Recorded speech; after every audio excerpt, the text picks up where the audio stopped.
Every parent has copped it. The back chat. You get the eye rolls, you get the anger, you get the, Kylie, the belligerence, the disrespect, the attitude. Sometimes your child even refuses to comply with what you're asking, and it leaves you as a parent kind of questioning everything. You want to be this kind, considerate, autonomy supportive parent, and the kids give you back chat, and you kind of just think, no, that's it. You have just talked back one time too many, and today I'm going to have it my way. And then we start with the back chat towards their back chat. Ironically and interestingly, what we call back chat might be one of the most misunderstood aspects of child development, because how we respond to our kids' big attitudes and back chat not only shapes what happens next in the moment, but it also shapes our entire relationship with our kids. Today, it's a practical and focused deep dive into what really is going on when kids push back. We'll look a bit about into why traditional discipline fails and explore some strategies, plus 3 really clear scripts to respond to backchat and build cooperation rather than breaking connection. Stay with us.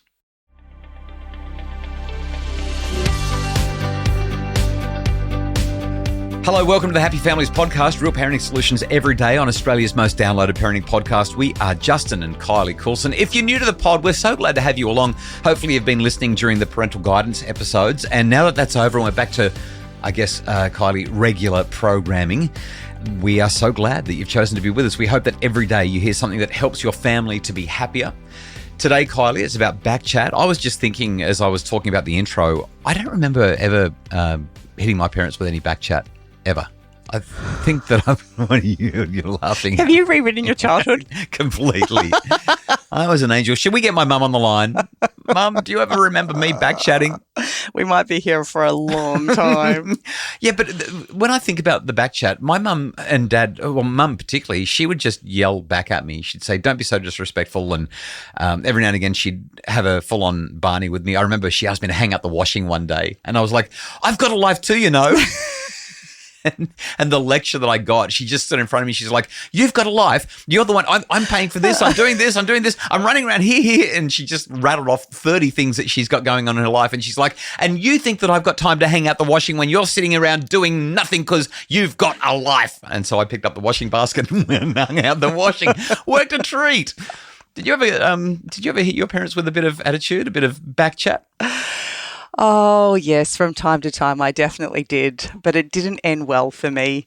I was definitely physically punished more times than not if I ever pushed back too hard.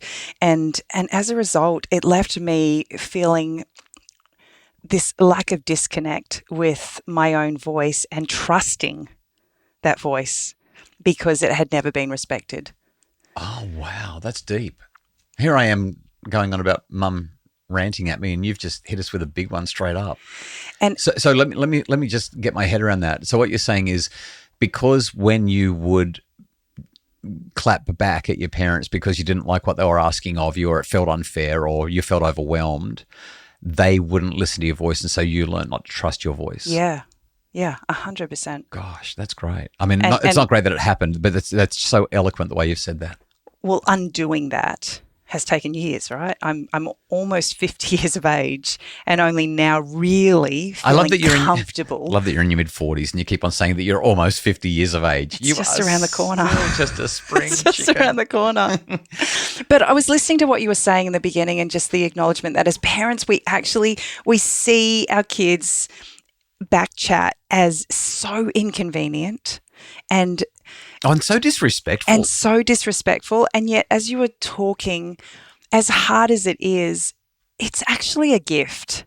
It's an absolute gift. If our kids feel like they can push back against us, if they feel like there's safety in being able to share their viewpoint, no matter how lacking in maturity and... I can just hear parents thinking, I really like what you said before, Kylie, but you've just said that backchat is a gift and they can take that gift and go get a refund on it. I don't want that gift in my house. Like, get rid of it. I guess coming from where I've come from, one of the things that I never wanted our children to experience was to not be able to trust their own voice, to not feel like the big people in the room valued them and loved them enough to listen, even when it's hard. And as a result, we've tried to raise kids who have been given a voice, even when it's been inconvenient. So inconvenient. We've taught them to question. We've taught them to be curious. We've taught them to actually push against authority for authority's sake. Like we've taught them so many beautiful, valuable lessons. Yeah, the school teachers haven't appreciated that last one. No, they haven't. But the conversations that have resulted when we've been willing to get curious, not furious, in those moments it has been a gift. Okay, so I want to talk about 3 things around how we're misunderstanding the quote-unquote gift, to use your term, of Backchat. And then I want to go through a couple of scripts that are going to be really, really helpful when your child is pushing back. Okay, the scripts are really what matter.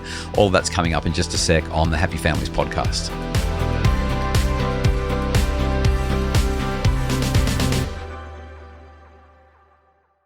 Okay, Kylie, the first thing that I want to do is challenge the assumption that Backchat's problematic. You've already highlighted and challenged it in your own way using the term it's a gift. You and I did not confer about our ideas on this topic, but we've both landed in the same place. You're saying it's a gift. I'm saying let's challenge the assumption that it's problematic. Definitely, it can be disrespectful. Definitely, it can be. But the disrespect comes from a lack of maturity and a lack of understanding of how this works. Correct. So they haven't learnt how to use their voice. I would prefer to reframe the word disrespectful as clumsy. Yeah.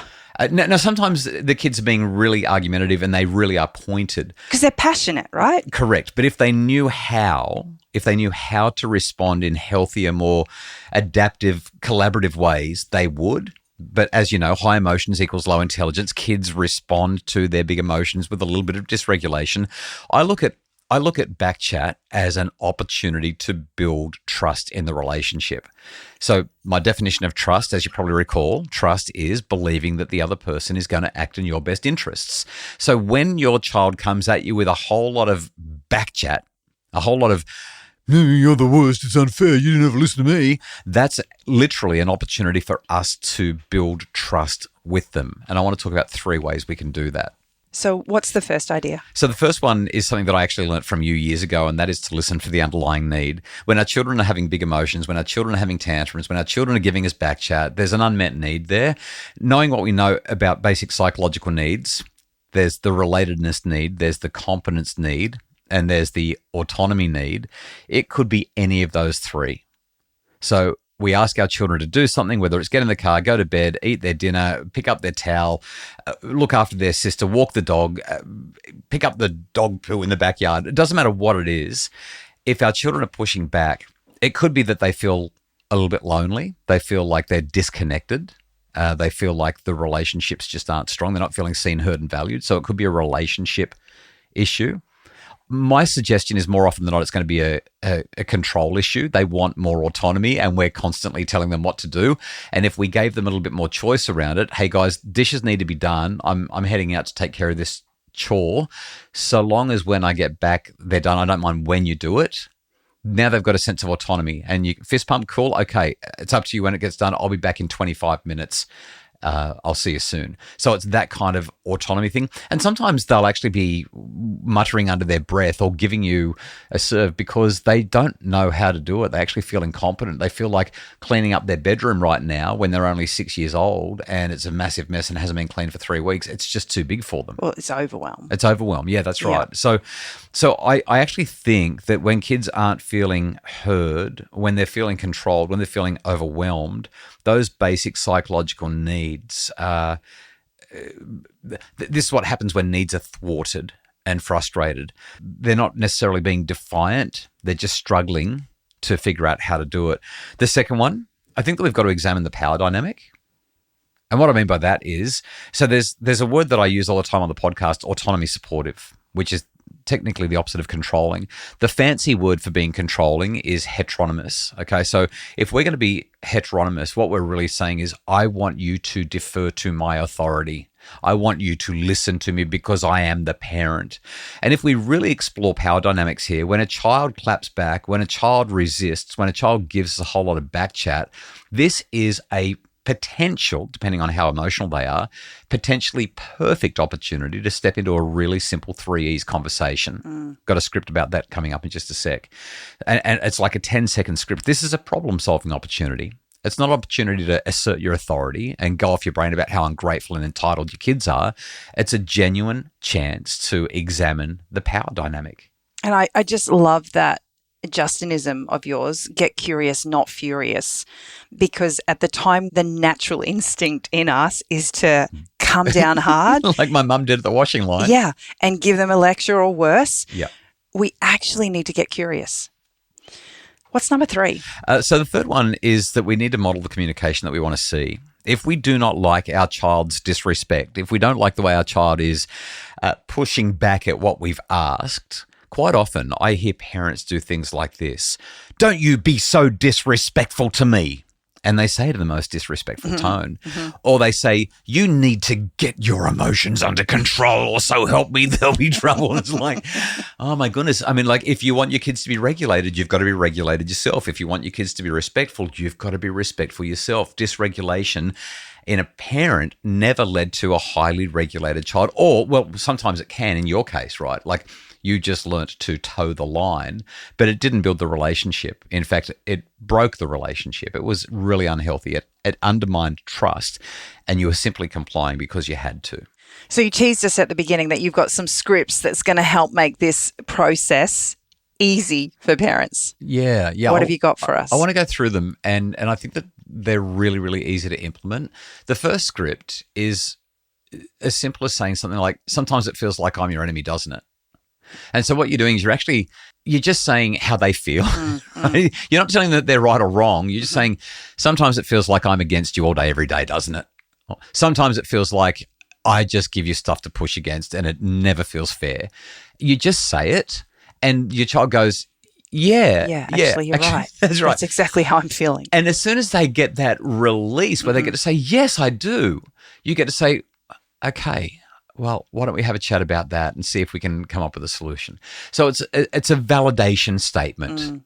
Another way of doing it is to give your child in fantasy what they can't have in reality. And so this script... You wish that I never asked you to do the dishes, that you could just sit in front of the TV all night. Don't you just wish the dishes wash themselves? Yeah. Wouldn't it be great if we had one of those houses? Yes, please. That does everything for you. I mean, they don't exist, but wouldn't it be great if we had one of them? And so giving your child in fantasy what they can't have reality gives you a bit of light humor, an opportunity to have a break. And again, it's a wonderfully validating thing. And then as your child releases the pressure and says, yes, I wish our house would do that, you can say, so do I. But we've got this issue where our house is not one of those houses, so what do you think we should do instead? Incidentally, years ago when we were renovating our house, we went to one of those big fancy appliance stores.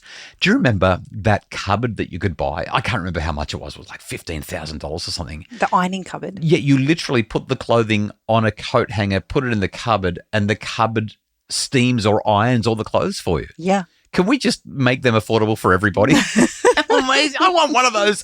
Oh, my goodness. Anyway, so they're the first two scripts. I've just thought of another. I know I said 3, but I just thought of another one. We're nearly out of time, so I need to be quick.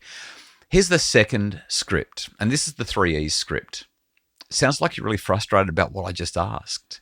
Will you help me to see what's bothering you, and let's see if we can work something out together? Now, I know that sounds a little bit staged because I've got that as a written script, but if you write that down and practice saying it, it'll come out of your mouth really, really comfortably and really helpfully right at the time that you need it. It's a practice thing. You're saying, sounds like you're really frustrated about what I just asked.